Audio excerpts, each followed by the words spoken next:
Hello and welcome to Army of Crime, the internet's only podcast. I'm here, as always, with my brother Matt. Matt, how's it going today? Pretty solid. Cool. My name is Dustin. I'm the other host of this show. Right now, I'm here in rainy Minneapolis. How's the weather over where you're at, Matt, today? It is hot and humid, so Oh not great boy, for going outside. that does not sound like too much fun, but I guess it's better than snow. Am I right? It's better than winter. Yeah, Yeah. we live in the It's Midwest where it's like nice for like 2 weeks or something. It's either too hot or too cold. Speaking of things that are sometimes nice but sometimes aren't, Yeah, what are we gonna talk about today on this episode, Matt? we have the comic Palestine, which is considered a classic work of comics journalism, and the Star Wars movie Solo, which is perhaps the most eclectic. I feel like I say this a lot, but the most eclectic combination of things that we've come up with yet. It might not be the most, I don't know, but it's. Which one should we do first? Do you want to talk about Palestine? Uh, let's talk about Palestine. So, Palestine is a graphic novel collection of a 9-issue miniseries written and drawn by Joe Sacco, who is sort of a pioneer in this kind of field of comic book journalism. So the comic itself basically stars him, and it's just as relating his experiences traveling throughout the occupied territories in Israel and interviewing Palestinian people about their experiences. And, most of it is sort of a like wading through the depths of human misery. And what's makes it so interesting, I think part of what is so appealing about this is how, self-aware that Joe Sacco is about like kind of what he's doing at like poking at the open wounds of this society for like the purpose of drama and for the purpose of art, because he like draws himself into the story, and he's always kind of like trying to probe for juicier and more horrifying details. I thought that Palestine was a pretty fantastic comic. I knew, I mean, I definitely learned some things about this, about like the occupied territories in Israel and just kind of the day-to-day life there, which I didn't really know before, because I mean, I know some about this area, but not like certainly have any kind of expertise in it. So, but anyway, overall, what did you think of Palestine, Matt? I liked it and I thought it was interesting. It was a little hard for me to get a grasp on. I wasn't really, I don't know what I was expecting because I guess what I thought it was some kind of nonfiction document about the whole area or like the historical background behind it. It's really more of a travel log or like a gonzo journalism thing because he does put himself in there and it's just as much about his journey making the comic as the comic is about Gaza in a way because he is a character in it. He goes around talking to people, and as you pointed out, he kind of makes light of his own callousness in trying to get people to give up their stories. And you do get a lot of stories. There's a lot of people who've been in prison, who have relatives that have been in prison, people who've lost family members. There's people who have been denied medical treatment, people living in poverty. And throughout it, you have him kind of poking his nose into it, and he intentionally tells you that he's like poking his nose into it. So it's kind of a meta. It's almost like gonzo journalism, like that Hunter S. Thompson, where you put yourself into the story, is kind of what it made me think of. But it's also very much a travel log, right? Like a travel journal of him going to that area. So it doesn't give you a lot of historical background. I think if you didn't know a lot about the topic, you might feel a little lost. And I don't know if it's necessarily his obligation to give you all the historical background because you could certainly look it up on your own. So it was interesting. It threw me for a little while. I had a little bit of a hard time getting a grasp on what it was, just because I guess I didn't know what to expect going into it, if that makes Well, sense. I think what he does is he dispenses with the probably false idea of objective journalistic reporting, because this is very much, he's not attempting to give you like some sort of objective historical overview of the history of the region. Instead, it's literally just, you know, a graphic, cartooning depiction of his experiences of traveling around and like talking to people. And I think within that, you get more of the sense of humanity of it, and you get all these kind of like odd details, which I think add a lot of um, color to the story. Yeah, it is definitely a very grounded story, right? It's by no means like a bird's eye overview of the whole subject. It's the story of, one person going around talking to people in Palestine. I feel There, like when you opened, you sort of maybe damned it with faint praise a little by saying, "Oh, it was interesting." Did it not pull at your heartstrings at all? no, it did. I guess I just from like a perspective of the format of it, it took me it threw me for a little bit of a loop because I guess I wasn't expecting it to be such like a travel log. What I thought was interesting too is that he signs each page with the date. So it's kind of like you can, like each page is like produced on like a day-to-day basis of like recreating these specific events that he wrote down. No, Um, I didn't want to apply. It doesn't tug at the heartstring. Heartbreaking story. You talk to people, person after person, and they live in a lot of these people live in abject poverty. They live in essentially refugee camps that have turned into towns and are stuck in this sort of limbo where they're not turning into cities and they're not going other places. It's just a refugee camp forever. And you get people hanging their laundry up on the barbed wire and the kids growing up running around the soldiers. It's a terrible situation. And of course, I don't think it's changed measurably since this was made. I think this was in the early 90s that he made this. And it Right. It was seems, during one of the first uprisings. And I think since yes. then, Hamas has been elected and carried out a small purge of their opponents in Palestine. And they've fought more conflict. There's been more uprisings. But yeah, I don't know if the situation has gotten any better since this was made. I mean, arguably, the situation has probably gotten a little bit worse because since then there's been an increasing number of Israeli settlements in the occupied territories, which have effectively rendered the two-state solution as an impossibility, is my understanding. But that's Right. kind of beyond the scope of this book. It's interesting too. I mean, it's hard to like really talk about this comic without talking about the sort of horror show of a situation that exists there in real life. Right. Because And it's they're oh, just like you talk about how these people like live in refugee camps, and but that is very much, it seems, by design, in the sense that like they're like not allowed to leave, and certain people aren't, you have to like apply to get like a permit to like leave and go get a job, and the economic resources are intentionally stymied because they don't want basically like Palestinian businesses to compete with Israeli businesses like Palestinian farms and such like that. Um, so yeah, I don't know. It's pretty. It definitely, like you said, it maybe can take a while to get into because there is not much of like an overall dramatic arc to it.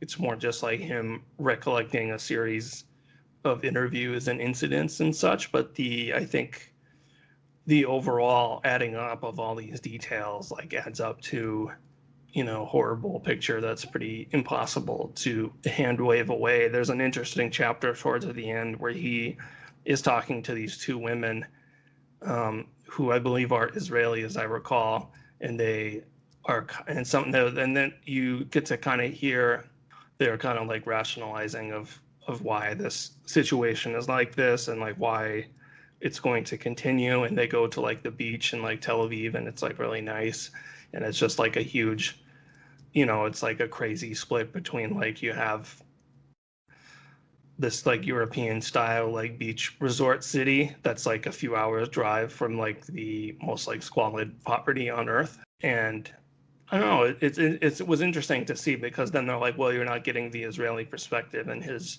goal, I think, is to give the perspective that you don't normally get, which is the perspective of the people, in the refugee camps. And in all fairness, too, you do get occasionally you get the Palestinian characters, like he doesn't censor their thoughts when they say like openly anti-Semitic things, or will praise like suicide bombing or like missiles being launched at Israel and stuff like that, which I think we would all agree are bad. Like the killing of innocent people is obviously bad, but I did appreciate how he doesn't really like try to censor their like thoughts to try to turn them into like perfect victims.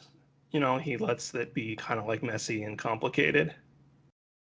Yeah, it's a very complicated situation in a lot of ways because you have people who they are refugees, they're stuck in a permanent refugee status because none of the surrounding predominantly Arab states want to take responsibility for them, which is certainly a common problem in refugee crises. States oftentimes don't want to take responsibility for people.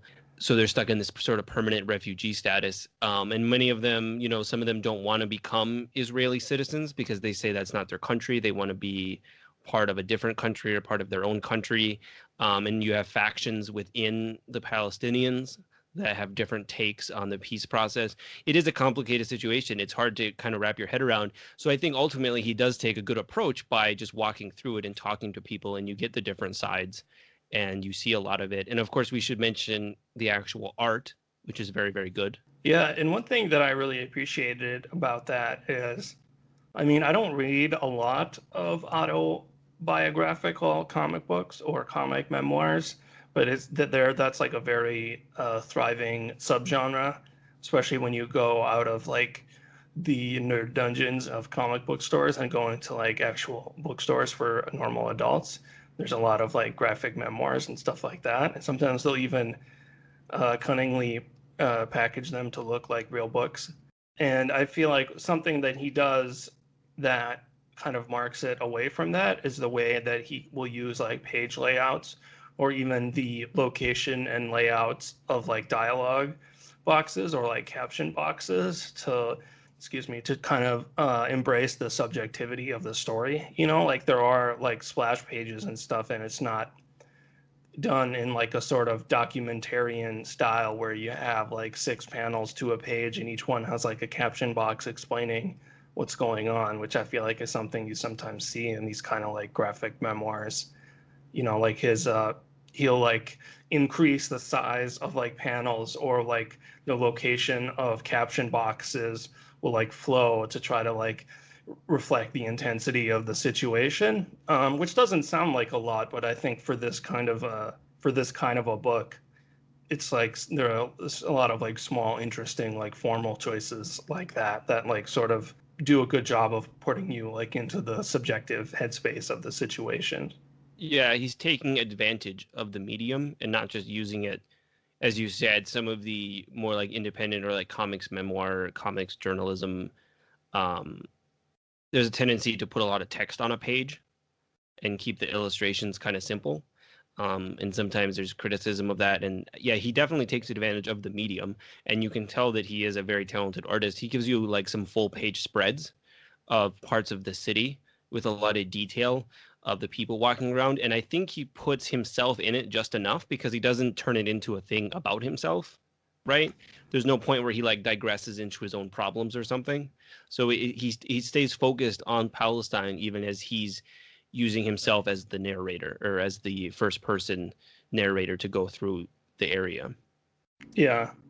Yeah, it's I know that this is my first time reading a Joe Sacco comic book, and he has obviously done many of these. There's even a sequel to Palestine that I haven't read, and he's done one. I think he did a couple of comics journalism pieces from Yugoslavia in the 90s.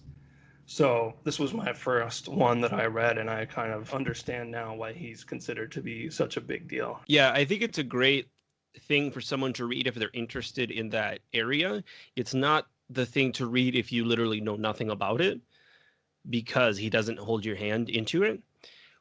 which is fine. Like I said, that's kind of what I thought it was when I was going into it, and that's maybe my own fault. I try and go into things with as little preconception as possible, so I really didn't read up on it.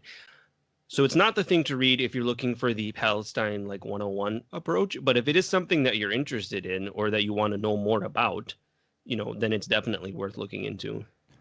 I mean, I would just say in general, I thought it was a really good comic book, and if you want to read a really good comic book, Yeah. you could do a lot worse, even though, as you said, yes, it does not give you a lot of the I mean, there is some, but it doesn't spend a lot of time like foregrounding like background historical information.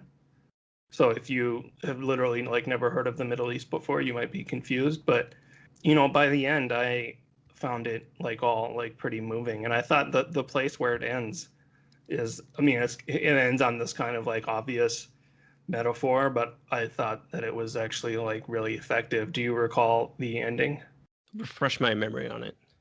So the ending is him leaving, and he's on a bus uh, headed out from Palestine to Egypt, and the bus keeps getting lost. And the bus driver, there's like several scenes where the bus driver has to like keep getting out and asking for directions, and that's just kind of how it ends, like in the middle of that incident where the bus Right. driver is just like asking for directions. So it's obviously this kind of like metaphor of just like being lost and not knowing what the way forward is, which is kind of obvious. But I feel like for this kind of a story, he wisely does not try to like sum it up into some kind of overall point or overall like political goal or something like that. It just kind of like is allowed to end on what feels like emotionally like a very natural point.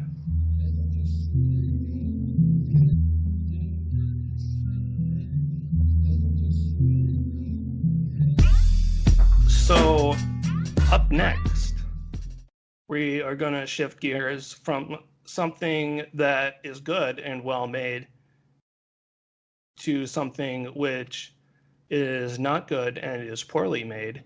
And that thing is a motion picture entitled Solo, a Star Wars story. In 1977, there was a movie that you may have heard of that is called Star Wars. And since that movie came out, it has had 4 sequels and 5 prequels. And this is the most recent prequel. So, Matt, what did you think of the fifth Star Wars prequel? It's interesting you mentioned the numbering because I actually made a note of that. This is the 10th big budget feature length wide release Star Wars movie. So we could almost think of this as like Star Wars 10, and like how insane is that? Like just wrap your brain around that. Well, the Star Wars goofy 10. part is that they've made that 5 of those have been prequels. Isn't that weird? Like and all of the prequels, I think, suffer from varying degree of the same problem of feeling the need to explain tiny details and these like really inconsequential lingering plot threads that in fact don't need any explanation, but instead there's now 5 movies that explain the backstories of things which didn't need to have their backstory explained. I was just going to say, to contrast it with Palestine, Palestine is clearly something that comes from an emotional and like personal place, as like Joe Sacco creating a work of art, and Solo comes from a place of Lucasfilm deciding that this is an area in which they could make some money, so they rolled it out. I don't believe there's any. While watching this film, which I should say is not like, I don't think like terrible, at no point do I think it actually presents any kind of like justification for why this movie needed to exist or why there was a story here. Yeah. I mean, looking back, it's pretty nuts because I remember growing up, and as we are related, you presumably remember also growing up with me. And do you remember a time when Star Wars was a thing that existed in like paperback novels and like PC games? And now to think that we have Star Wars 10, the 10th Star Wars movie coming out, and in some ways that should be an amazing thing, right? If you were to travel back in time and tell teenage self, they'd be like, "Oh, that sounds pretty cool." And Yeah, yet, from like 1983 till I think 1999, Star Wars, like the idea of more Star Wars movies was basically just like a pipe dream. And yeah, like if you were super into Star Wars, you would continue that, you know, love affair by reading novels or comic books or video games or whatever. Yeah, and since then there's been a deluge of new Star Wars films. Yeah, because I mean, I remember I have a bunch of these paperbacks, like stacks of them. So I'm as into the Star Wars thing as anyone. And I think we talked about this once. Dark Forces 2 Jedi Knight is one of the best PC games of all time. So I'm definitely on board the train, so to speak. But yeah, looking at this, the 10th Star Wars movie, they gotta bust open the mold here. I mean, I want to see, why don't we have lizard cyborg men or bird people with bows and arrows? Like, give us something new. I don't know if there's anything in here that feels new or feels fresh. After something like Rogue One came out, it feels even less new because Rogue One has a lot of people running around shooting at each other, and that was kind of a novelty as a Star Wars movie that didn't have any of the Skywalkers in it or what have you. And now this is another Skywalker or Star Wars movie that doesn't have any of the Skywalkers in it, and it's a lot of the same kind of material. I feel like you got droids and ships, and they run around, they shoot at each other, and I just feel like we need more. If you're going to justify this, you got to have more. There's just not enough there. It's interesting. I was just thinking this. You mentioned those paperback books, and I feel like one thing that those books had that these that like a movie like Solo doesn't have is that they would always be sequels, and they would always be trying to introduce newer and wackier aliens and bad guys and super weapons and such. And sometimes, of course, that would get kind of silly, but at least they were like trying to, give you something that some kind of like aspect of Star Wars that you didn't know about before. Like they did a whole series where there was like this evil alien death cult from another dimension that was like trying to kill everyone in the world or trying to kill everyone in the galaxy or something. And that was at least like an attempt to do something different. Whereas Solo is just like, here's Han Solo, here's how he got his gun, here's how he got his ship, here's how he met Chewbacca, blah, blah, blah, blah, blah. Who cares? Yeah, and are you talking about the New Jedi Order, by the way? They're from another galaxy, not another dimension. Okay. Okay. My apologies to the New Jedi Order. Yeah. Um, No, I mean that's true. And if you look at that, they mentioned some of this material in this movie. I don't know if you caught that. They actually mentioned or they referenced the Lando Calrissian novels. I don't remember if you had ever read the Lando Calrissian novels. They are extremely wacky. There are space whales, and Lando fights a sorcerer, and he meets a droid that's like from another planet or another, I think from another galaxy. And there's like pyramids and things. It's a lot of really kind of out there material, and that is the kind of stuff that should be in this movie, right? If you I would be totally on board if you were to say let's have a movie with some of that out there kind of content. There's even some of these Han Solo novels where he goes to an area of space controlled entirely by corporations, and they have to like break people out of a corporate run prison. I mean, that could even be interesting. There's a lot of material out there. I mean, certainly you could make up your own material, and you people probably should, but there's a lot of interesting things, and it kind of baffles me that they reference some of that in this movie, but then don't really use it to do anything. Like they're gonna reference it, so like, oh hey nerds, here's a wink wink, but we're not really gonna use any of this material. Do you remember in this movie, and this is like a deep cut here, the PlayStation fighting game Masters of Terras Kasi? Did you catch that? They referenced Terras Kasi, the martial arts. I did catch that, yes, which was another, yeah, which is a very like deep cut to a Star Wars PlayStation fighting game. Which, if I recall, involves an immortal martial artist who like sleeps for 1,000 years and then wakes up and does something or another. That's the kind of thing that they should put in a movie, like 1,000-year-old martial artist or something. I mean, just anything. Like, You let mentioned the nods to other things, and I feel like, um, and the nods to other things, and this movie sometimes just seems to be constructed entirely out of nods to other things, which is something personally that I really find irritating. Is this just kind of like blatant, like lazy fan service? And there's a large amount of it in this movie. Which element of fan pandering was your least favorite in Solo: A Star Wars Story? Well, there's times where they literally just repeat lines of dialogue. I think there's a line of dialogue that's just repeated straight from Empire Strikes Back. The thing that I thought was extremely dumb was where he is trying to get off planet and he tells them that he has no family or like no family name or something. So then the guy there is just like, oh, well, then I'm just going to put Solo. And it's like, not only are we inventing explanations for like dangling plot threads, like what a Kessel Run is, we're like now inventing explanations for things that didn't even have any kind of dangling plot elements to it. Like how, like, did we need to know that Han Solo's name was from some kind of like Ellis Island sort of name invention situation? Like that kind of thing just like really irritates me. And it also seems to contradict the movie's own internal logic because earlier Han Solo is like talking about him and his dad and stuff that him and his dad would do, but then he's like, "Oh, I don't have any family." Like, Presumably, he does have a family name. He just doesn't want to use it. yeah, but then why not just like make one up? Why have this stupid scene where an imperial officer like gives him his name that he's now known for the rest of history? I don't know. You mentioned this sort of prequel problem or this storytelling problem with doing a prequel, and it does kind of fall into that because the question is, how do you tell something new when the audience already knows stuff that happens way far in the future?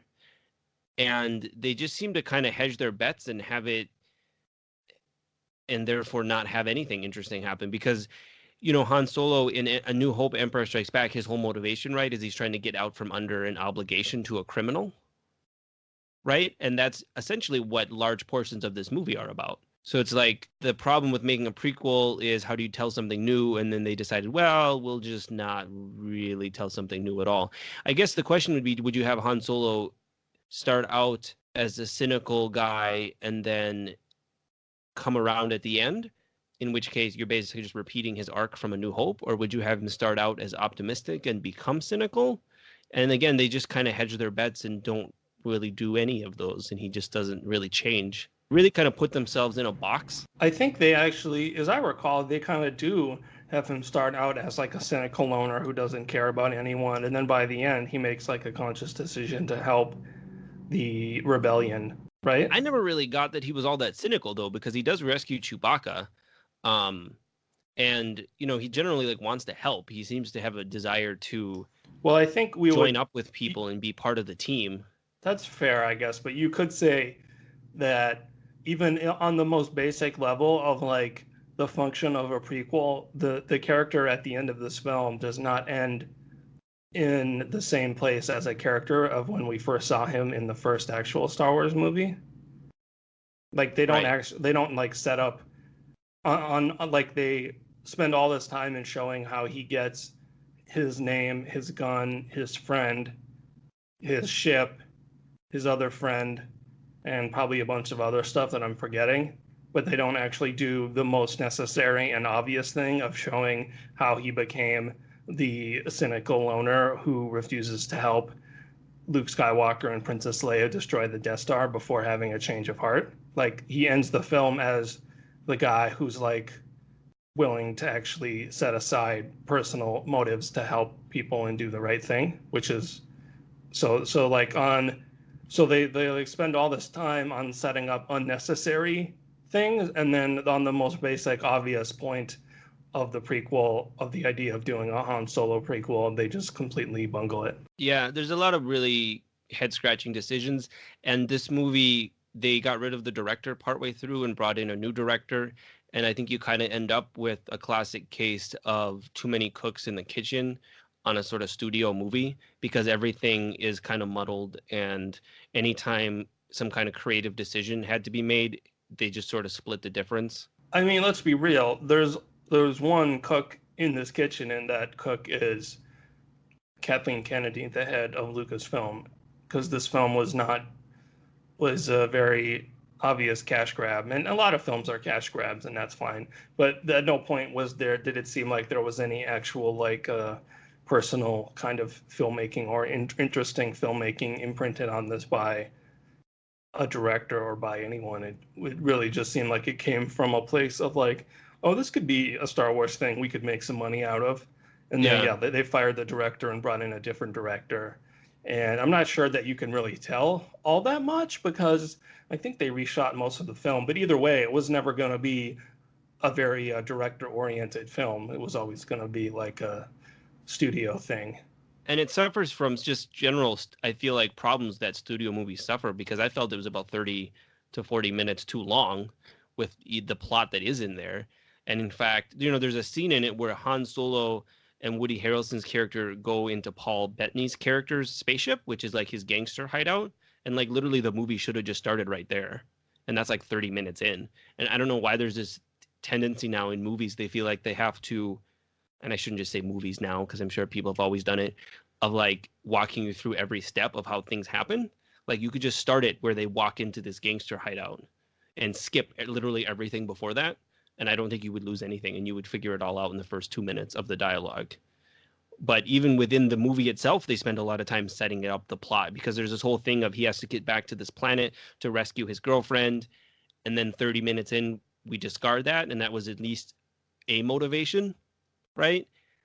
Yeah, just a lot of weird creative decisions. Well, I think the thing that you're talking about is just like when I was saying that this was not a director-oriented, a filmmaker-oriented project, it was like a studio-originated project. And I think with that, there's a tendency to want to make sure that absolutely no one from age of 9 to 90 could possibly be confused. So that's why you have to get this very like baby steps introduction where we walk you through absolutely everything to make sure that no one gets confused as to what's going on, rather than like starting the film in a more interesting place. Like it makes me think of in Rogue One.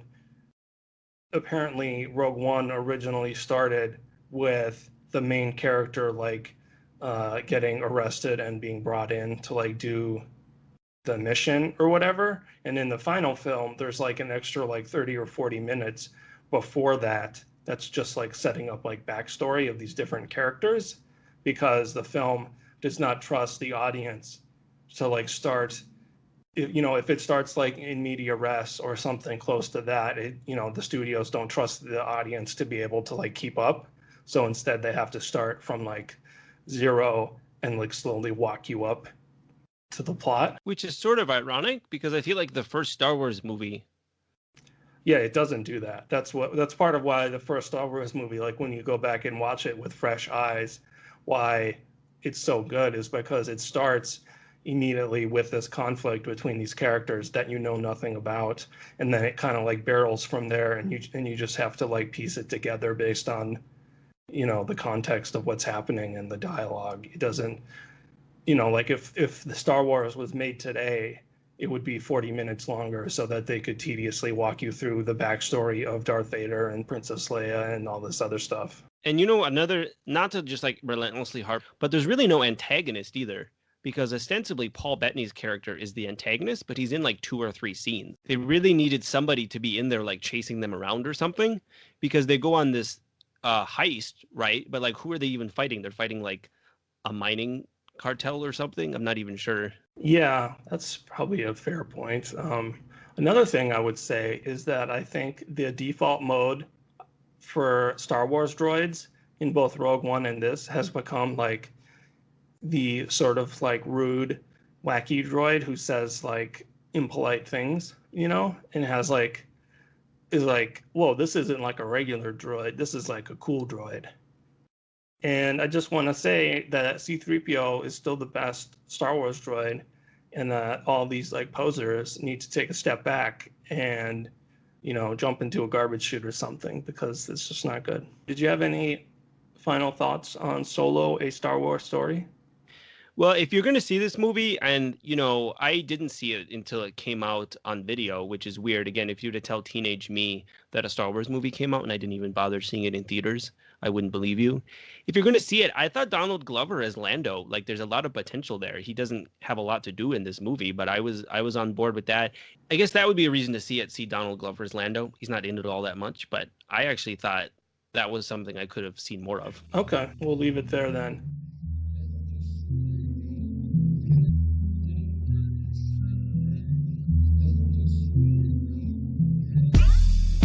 So, Mr. Matt, Do you have a recommendation for this episode? I'm going to recommend a Star Wars comic that I did read way back in the day, Star Wars Dark Empire, which is a Star Wars comic. It's actually, some people criticize it because some of the plot points seem a little absurd, but I think it actually does an interesting job of giving you similar things to the Star Wars trilogy while also pushing it into some different directions. It's the kind of thing that I imagine if we'd had George Lucas made Star Wars sequels, for good or ill, it would come out looking like. I like it. Some people have some criticisms for it. I think it's a good thing, and it's it kind of pushes the storyline into new directions. It's something that we'll never get now, right? But it was in that, like you said, in that period where there was all kinds of sequels to Star Wars, but they were all comics or novels. So I would recommend Star Wars Dark Empire. I think it's a fun comic book. I am going to recommend, relating back to the first thing that we talked about, which was the good thing rather than the second bad thing that we talked about. I'm going to recommend a movie called Death in Gaza, which is an HBO documentary that is, for some reason, does not seem to actually be available on HBO's streaming service, HBO Go and or HBO Now, but it is available on DVD. And it is a film that I think infamously the director and camera operator was shot to death by the Israeli army during the making of the film. And I think that's kind of like the reason why it's most well known. But the film itself is actually really well done, and it's just similar kind of to Palestine. It follows this guy and this crew just going around and interviewing people and talking about their daily lives living under the military occupation. And yeah, it's really well done and a really effective film that I would recommend.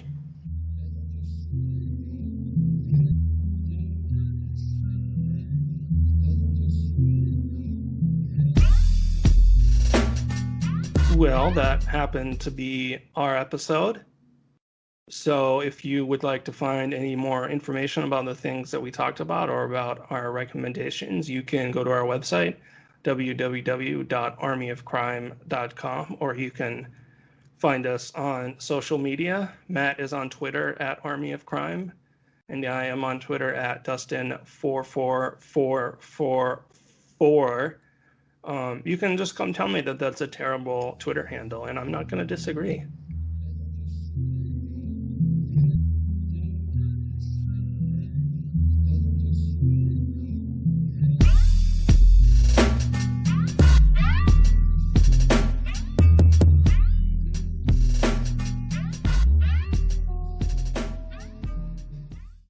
Well, hopefully I can find a small audio clip of Matt saying something wacky to put at the end of the show. Should I say something wacky now, or it doesn't count if it's not impromptu? I'll just use that.